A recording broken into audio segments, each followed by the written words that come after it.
وَأَنَّ الْمَسَاجِدَ لِلَّهِ فَلَا تَدْعُوا مَعَ اللّٰهِ أَحَدًا. Şübhəsiz ki, məscidlər Allahındır. Allahdan başqa heç kəsə dua etməyin. Bismillahirrahmanirrahim. Elhamdülillah vahdə və salatu və selamu alə mən lə nəbiyyə bə'də əmmə bə'd. Esselamu aleykum və rahmetullah və bərəkatuhu. Deməli, biz davam edirik. Şeyx Ubeyd Cəbrinin 10 dənə suala cavabını oxuyuruq. Və deyirik ki, həmişə ki, bu cavablar mühümdir.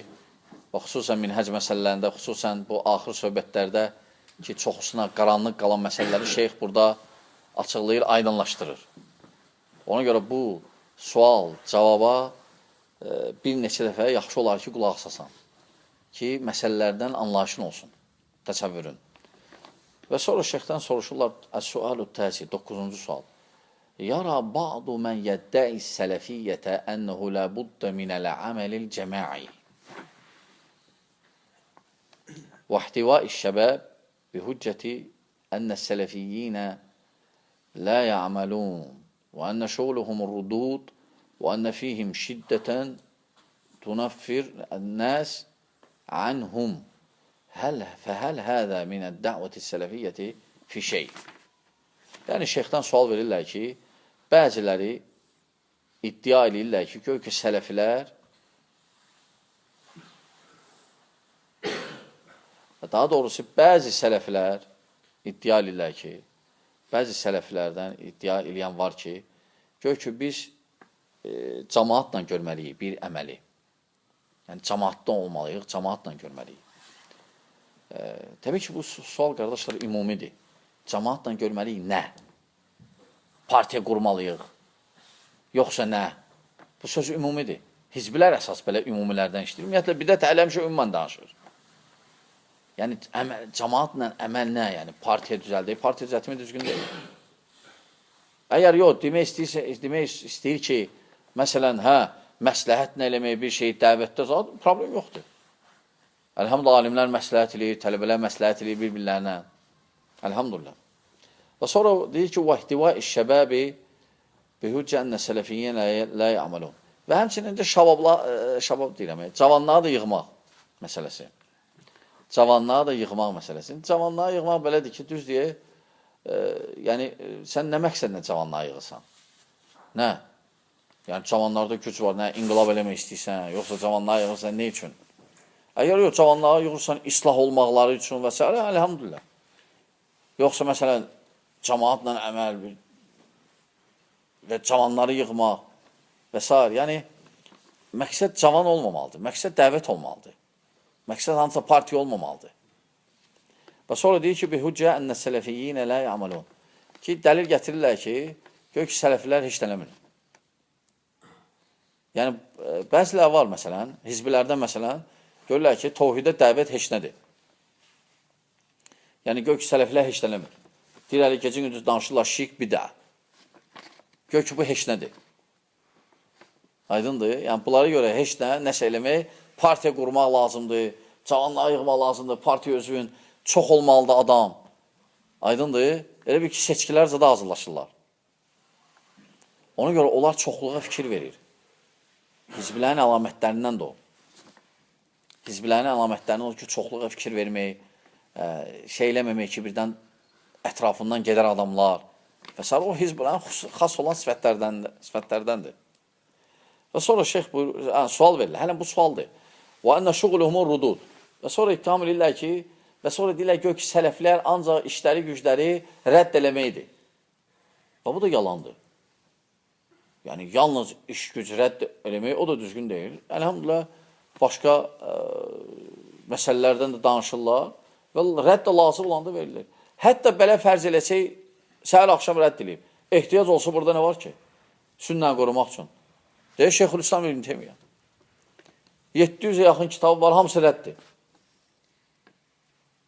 Hamısı rəddir. Ona görə burada nə var ki, rədd eləmək? Ehtiyac varsa, bəli, rədd eləmək lazımdır. Və bu da Peyğəmbərlərin yoldur, qardaşlar. Sələflərin yoldur. Və həmçinin sonra deyir ki, hələm sual davam edir. Gör ki, sələflərin işi gücü ancaq rədd eləməkdir Və ənə fihim şiddətə, göy ki, onlarda şiddətliyi var. Tunaffirun nəs ənhum, cəmaat qaçır onlardan, səbəb olurlar. Fəəl hədə minə dəvət-i sələfiyyəti fi şey. Yəni, bu şeylər ümumiyyətlə sələfi dəvətində var və s. Sual verirlər şeyxə. Şeyx də deyir ki, əl-cəvabu aqul, hədəl qovl, yarudduhu umur sələsə. Yəni, bu məsələ, buna cavab 3 dənə məsələ nə olacaq? Ən birinci, əl-əmrul əvvəl, ənə əimmətə sünnə bədəm min əshabin nəbi sallallahu aleyhi ve sellem, min əshabin nəbi sallallahu aleyhi ve sellem iləl-yevm alə bəyanil haqqi lin-nəsi və nəsihəti lil-ümmə və əzkuru hədəl əthər. Yəhmilu hədəl ilm, yəhmilu hədəl ilmə min kulli xələfin uduluh, yenfuna anhu təhrifə əl-ghalin və intihal əl-mubtilin və tə'vil əl-cahilin və tə'vil əl-cahilin. Və şeyx deyir ki, birinci bu 3 dənə cavab nə olacaq? 3 hissədən cavab. Birinci budur ki, əhl-i sünnə vəl-cəmaa sahabələrdə Peyğəmbər sallallahu aleyhi ve sellem vaxtından hətta büyünəcən minhəci bu olub ki, insanlara nəsiyyət eləmək və haqqı bəyan eləmək. Bu, Peyğəmbərlərin, ümumiyyətlə sahabələrin və indiyəcən sələfilərin, yəni minhəcidir. İnsanlara nəsiyyət eləmək, haqqı bəyan eləmək. Və buna misal üçün, məsələn, şeyx deyir ki, bir əsər çəkəcəm, yahmilə hədəl elm, yəni şeyx misal çəkir ki, yəni alimlər olacaq və onlar təhrif eləyənlərin, təhrifdə ifrata varanların və batil əhlin və cahilcəsinə təvillərin, təfsirlərin əleyhinə olacaqlar. Yəni, bəyan eləyəcəklər. Yəni, bunu göstərir ki, yəni, bu sünnədir. Sünnədir, yəni, batil əhlini rədd eləmək. Necə ki, Peyğəmbər sallallahu aleyhi ve sellem deyir ki, sahabələrə, məsələn, bu gün, əgər Quranın ayələrinə görə biz döyüşürüksə, vaxt gələcək, Quranın təfsirinə görə döyüşüləcək. Necə ki, məsələn, xavariclər Quranı qəbul edirdi, lakin təfsirdə azmışdılar. Ona görə sahabələr təfsirinə görə döyüşdülər onlarla. Öldürdülər, məhv elədilər. Düzdür, onlar da öldürürdü. 2 dənə xəlifəni öldürdülər onlar. 2 dənə xəlifəni, Osman Əlini. Və nə qədər sahabələri öldürdü. Sahabələrlə düşman idilər. Nəyə görə? Düzgün təfsirə, təhrifə görə. Düzgün təfsirə görə yox. Nəyə görə? Maidə surəsi 44-cü ayəyə görə. Onu şüar eləmişdilər. Aydındır, qardaşlar. Və şeyx yəni demək istəyir ki, birinci hissəsində cavabının ki, bidət əhlinə, batil əhlinə rədd eləmək Peyğəmbərlərin, sahabələrin yoludur. Və indiyəcən sələflərin. Sonra deyir ki, rahiməhullah, hafizəhullah, yəni, rədd eləmək şər'idir. Yəni, qaydalardır. Şəriət qaydalarına müvafiqdir. Burada demək olmaz ki, rədd eləmək olmaz. Bunlar hizbilərinə qulaq assın, rədd eləmə, sus, danışma, nə olsun, danışma, sus. Görün, nəyə gətirib çıxardacaq? Və sonra deyir ki, ikinci hissənin cavabında, ikinci hissədə, Əl-əmru thəni, ənə min həcəs sələf, leysə məqsuran alə rudud, bəli huvə şamilun li-ta'limi və inşi'tə fəqul tə'lifil kutub əl-ilmiyyə ma'at-ta'limil-əməli və-rudud və-rududu bəbun min əbvabi saddil bid'a vəl-muhtəthət.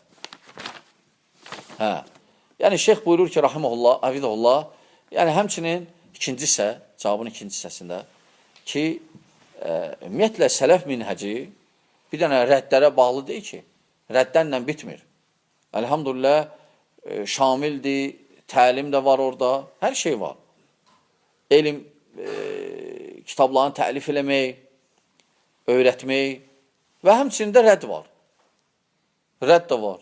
Və rədd də ümumiyyətlə, bidətdən, xurafatlardan, bidətdən qorunmaq üçün bir əsaslardan biridir. Fəsillərdən biridir.